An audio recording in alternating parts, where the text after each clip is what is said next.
На дворе стояла середина июля. Лето в этом году выдалось жаркое и дождливое, потому и трава уродилась на славу. Тракторист Михаил с рассветом вышел в поле, чтобы успеть за смену собрать как можно больше сена.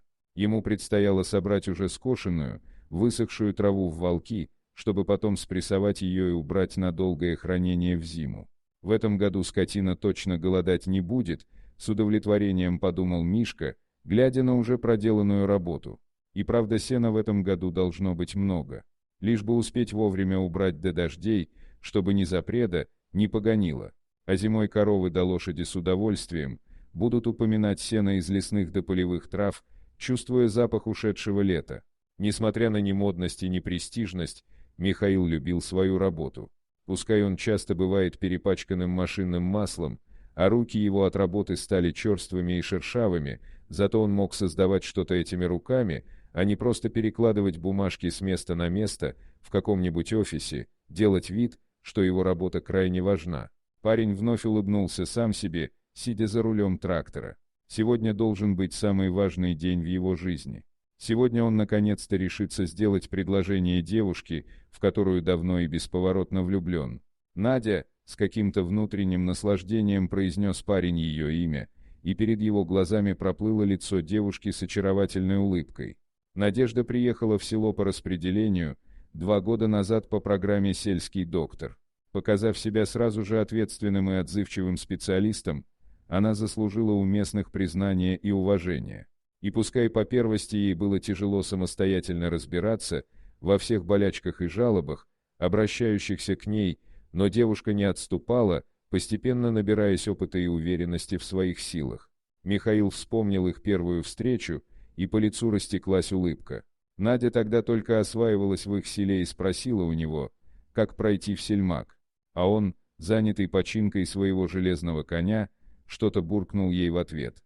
Но, повернувшись к ней, тут же растаял на него смотрела девушка с косичками, с букетом полевых цветов в руках, а на глазах ее, кажется, заблестели слезы от его грубого ответа.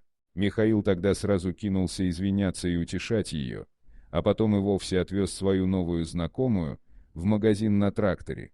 Теперь девушка уже только смеялась, отвечая на шутки и ухаживания парня. «Эх, уже года 2 прошло», — подумал Мишка и жал руль своего трактора, выезжая на новую делянку. «И чего я ждал? Уже давно мог предложение сделать. Правильно мамка говорит, нерешительный я, мямля. Но ничего, сегодня мне ничего не помешает, сегодня обязательно сделаю», — твердо пообещал он сам себе. Заехав на новый участок, Михаил оказался в окружении деревьев. Это была большая лесная полянка, где уже не первый год люди заготавливали сено. Травы здесь были особенно сочными и запашистыми, и не мудрено, ведь тут было царство леса и дикой природы. Вокруг трещали неутомимые кузнечики и летали стрекозы, то тут, то там слышался перестук дятлов, убивающих свои ритмы на стволах деревьев.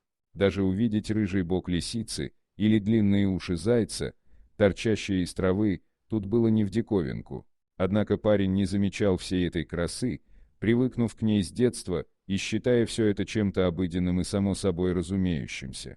В мыслях он был совсем не здесь. Но вдруг, подцепив очередной клок будущего сена, он заметил лежащую в траве крупную собаку. Вот дуреха, чуть на вилы не отдел. Она лежит, хоть бы ей что, даже с места не сдвинулась. Возмутился парень такому беспечному поведению животного. Да и вообще, откуда она тут взялась? До деревни-то далековато будет. Неужто с дальней фермы вернулась? Выдвинул гипотезу Михаил и, заглушив двигатель, выскочил из кабины трактора, решив отогнать собаку и немного передохнуть. Но каково же было его удивление и даже ужас, когда, сделав несколько шагов по направлению к находке, он понял, что перед ним и не собака вовсе, а дикая волчица со своим выводком. Мужчина остолбенел, не понимая, что ему теперь делать, кинуться обратно. Но все знают, что волки, как и собаки, инстинктивно реагируют на убегающих, кидаясь за ними в погоню. Парень стал медленно пятиться, не спуская глаз с серой хищницы. Но почему же она так странно себя ведет? Вдруг озадачился парень. Волки избегают встречи с людьми, и увидеть в лесу волка гораздо труднее, чем ту же лисицу. А это даже трактора не побоялась, с места не сдвинулась. Да еще и волчата с нею. Больная, поди, подумал Михаил, разглядывая лесную жительницу. Но в этот момент до его ушей донесся какой-то неестественный и чуждый этим местам писк. Волчица засуетилась, поднявшись со своего места, и начала что-то обнюхивать. Так, есть, писк повторился. Вернее, Мишка уже отчетливо слышал, что это был не писк вовсе, а плач крохотного ребенка, который неизвестно откуда взялся и которого волчица согревала теплом своего собственного тела. Парень обомлел от происходящего. «Уж не с ума ли я схожу?» — подумал он. «Как? Откуда? Почему?» Сотни вопросов роились в его голове, не находя ответа ни на один из них. Было понятно только одно: волчица сознательно спасла жизнь этому ребенку, а теперь показала его человеку, чтобы тот позаботился о нем. Теперь речи не было о том, чтобы закрыться в своем тракторе и уехать отсюда, забыв эту историю, как будто ее никогда и не происходило. Михаил был обязан забрать ребенка у волчицы, чтобы это ему не стоило. Парень начал медленно приближаться к хищнице, переводя взгляд то на нее, то на ребенка. А та, будто поняв, что человек наконец-то сообразил, зачем она здесь, не торопясь поднялась со своего места и, обнюхав всех своих волчат, словно пересчитав, скрылась в высокой траве, точно ее здесь и не было никогда. Мишка присел перед найденышем и осторожно, словно это была бомба, взял его на руки. Малышка, увидев его, улыбнулась своим еще беззубым ртом, и от этого что-то сильно ёкнуло в груди парня, заставив его глаза увлажниться. «Как же можно такое создание и выбросить, словно мусор?» — негодовал парень. «Что же вы за люди такие, что дикие волки больше добра выказывают, чем вы к собственным детям?» Внутри все кипело от непонимания и злости. Попадись бы ему сейчас под руку эти нерадивые родители, быть бы им битыми. Но кто они и откуда, парень не знал. Знал только то, что теперь на нем лежит ответственность за эту крохотную жизнь. Достав телефон из кармана, он набрал номер любимой. «Алена, ЧП у нас. Представляешь, я ребенка в лесу нашел. Ну как я, волчица показала», — выпалил парень, стараясь как можно быстрее поведать девушке о произошедшем. После некоторой паузы раздался женский голос. «Миш, ты что, пьяный? Какие волки? Какие дети?» Но тут она услышала детский плач, раздавшийся в трубке. «Где ты? Я сейчас буду», — заверила она и положила трубку. Уже совсем скоро девушка вместе с участковым оказалась на поляне рядом с Михаилом. Девушка, осматривая найденного ребенка, еще раз выслушала невероятную историю о волчице, не в силах поверить в такое.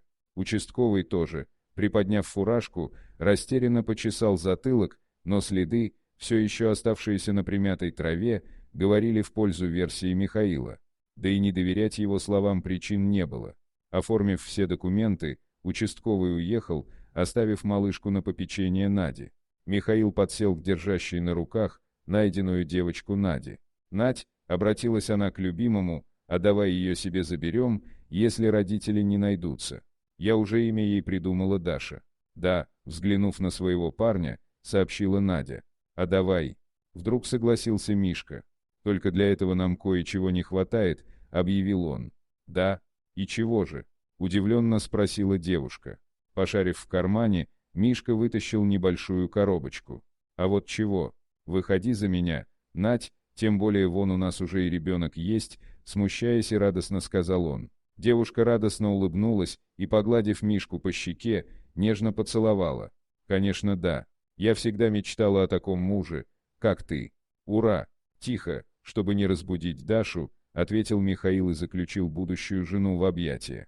Уже 2 года прошло с тех пор, как Михаил нашел в лесу Дарью. Девочка уже вовсю бегала по дому, стараясь помогать маме, ухаживать за младшим братиком Тёмой, который появился на свет всего лишь год назад. Еще многого не умела, но старалась изо всех сил. А в отличие от взрослой Даши, многое прошло с тех пор. Но одно осталось неизменным: благодарность Наде и Михаила той серой волчицы, которая оказалась человечнее некоторых из называющих себя людьми. Дорогие друзья, если вам понравилось видео, поставьте лайк, а также подписывайтесь на канал, где найдете еще много интересного.